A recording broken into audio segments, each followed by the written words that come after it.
ಕನಸುಗಾರ. ಯಾಕೋಬನಿಗೆ 12 ಮಂದಿ ಮಕ್ಕಳಿದ್ದರು. ಆದರೆ ಅವನು ತನ್ನ ಮಗನಾದ ಯೋಸೇಫನನ್ನು ಹೆಚ್ಚಾಗಿ ಪ್ರೀತಿಸುತ್ತಿದ್ದನು. ಅವನು ಯೋಸೇಫನಿಗೆ ಒಂದು ವಿಶೇಷವಾದ ಬಣ್ಣ ಬಣ್ಣದ ನಿಲುವಂಗಿಯನ್ನು ಕೊಟ್ಟನು. ಯೋಸೇಫನ ಅಣ್ಣಂದಿರು ಅವನ ಮೇಲೆ ಹೊಟ್ಟೆ ಕಿಚ್ಚುಪಟ್ಟರು.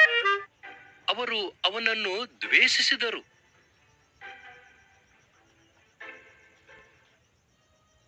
ಯೋಸೇಫನಿಗೆ ವಿಚಿತ್ರವಾದ ಕನಸುಗಳು ಬಿದ್ದವು. ನನ್ನ ಕನಸಿನಲ್ಲಿ ನಾವು ಗೋಧಿಯ ಸಿವುಡುಗಳನ್ನು ಕಟ್ಟುತ್ತಿದ್ದೆವು.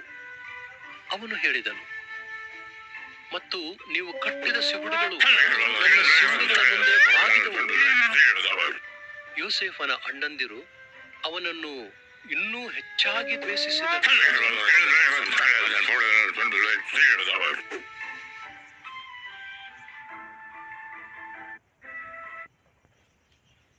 ಯೋಸೇಫನು ಇನ್ನೊಂದು ಕನಸನ್ನು ಕಂಡನು.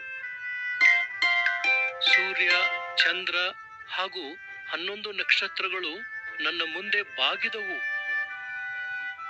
ಅವನ ತಂದೆ ಮತ್ತು ಸಹೋದರರು ಗುಣಗುಟ್ಟಿದರು. ನೀನು ನಮ್ಮನ್ನು ಆಳುವವನು ಎಂದು ಹೇಳುತ್ತೀಯೋ?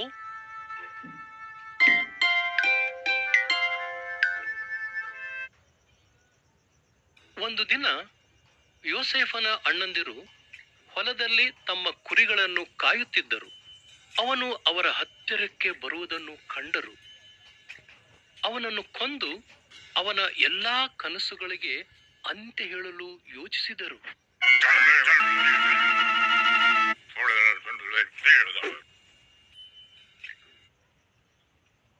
ನಮ್ಮ ಸಹೋದರನನ್ನು ಕೊಲ್ಲುವುದು ತಪ್ಪು, ರೂಬೇನನು ಹೇಳಿದನು. ಅವನನ್ನು ಖಾಲಿಯಾದ ಈ ಬಾವಿಯಲ್ಲಿ ಎಸೆದು ಬಿಡೋಣ. ಆದ್ದರಿಂದ ಅವರು ಯೋಸೇಫನ ಸುಂದರವಾದ ನಿಲುವಂಗಿಯನ್ನು ಹರಿದರು ಹಾಗೂ ಬಾವಿಯಲ್ಲಿ ಅವನನ್ನು ಎಸೆದು ಬಿಟ್ಟರು.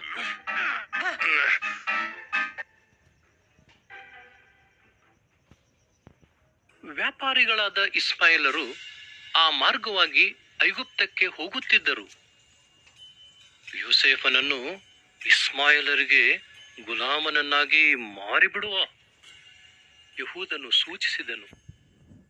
ಆದ್ದರಿಂದ ಅಣ್ಣಂದಿರು ಯೋಸೇಫನನ್ನು 20 ಬೆಳ್ಳಿಯ ನಾಣ್ಯಗಳಿಗೆ ಮಾರಾಟ ಮಾಡಿದರು. ಅಣ್ಣಂದಿರು ಯೋಸೇಫನ ನಿಲುವಂಗಿಯನ್ನು ಓತದ ರಕ್ತದಲ್ಲಿ ಅದ್ದಿದರು ಹಾಗೂ ಅದನ್ನು ಯಾಕೋಬನಿಗೆ ತೋರಿಸಿದರು. ನನ್ನ ಮಗನು ಸತ್ತು ಹೋದನು, ಅವನು ಅತ್ತನು.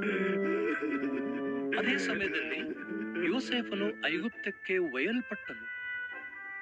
ಆದರೆ ದೇವರು ಯೋಸೇಫನೊಂದಿಗೆ ಸದಾ ಇದ್ದನು.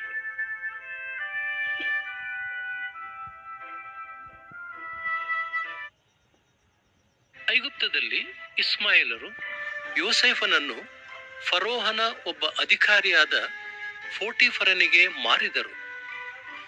ದೇವರು ಯೋಸೇಫನನ್ನು ಆಶೀರ್ವದಿಸಿದನು ಹಾಗೂ ಅವನನ್ನು ಯಶಸ್ವಿಯಾಗುವಂತೆ ಮಾಡಿದನು. ಪೋಟಿಫರನು ತನ್ನ ಮನೆಗೆಲ್ಲ ಯೋಸೇಫನನ್ನು ಅಧಿಕಾರಿಯನ್ನಾಗಿ ಮಾಡಿದನು.